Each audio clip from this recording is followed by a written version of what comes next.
Reports that humanitarian aid is making its way into Gaza for the first time, commencing the humanitarian pause.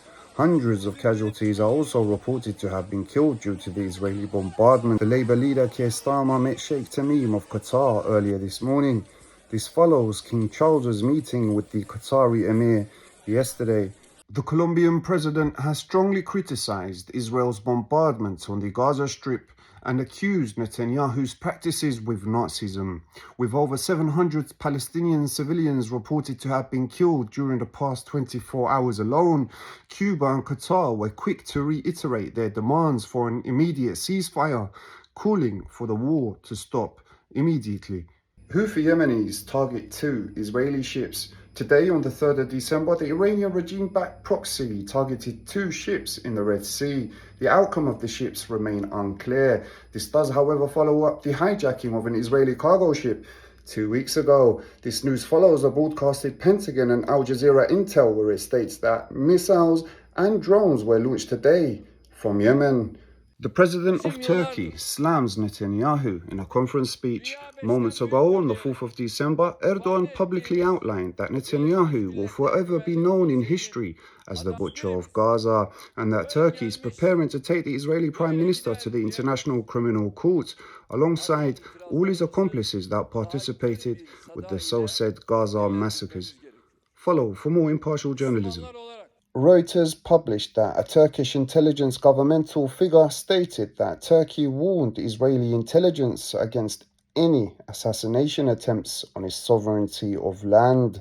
Opposition to Netanyahu is not just showcased by Turkey's comments of calling him the butcher of Gaza earlier today.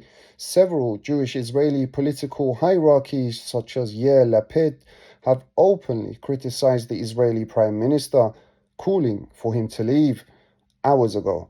Serious tragedy and humanitarian catastrophe were amongst the key words that the Qatari Emir said in his introductory speech.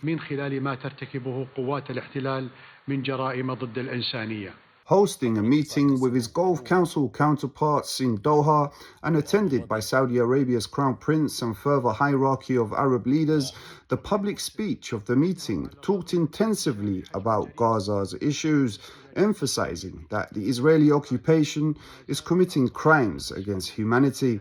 The Israeli Broadcasting Authority reported that the Israeli Prime Minister Benjamin Netanyahu has informed the families of the Israeli hostages that now there is no possibilities to have the hostages rescued.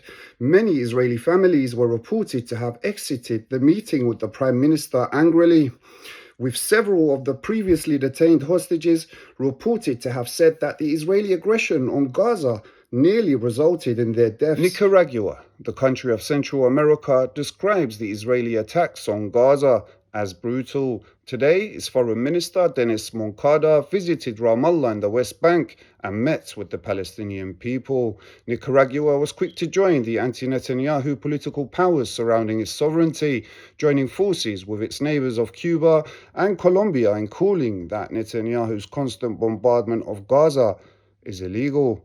Follow for more impartial journalism.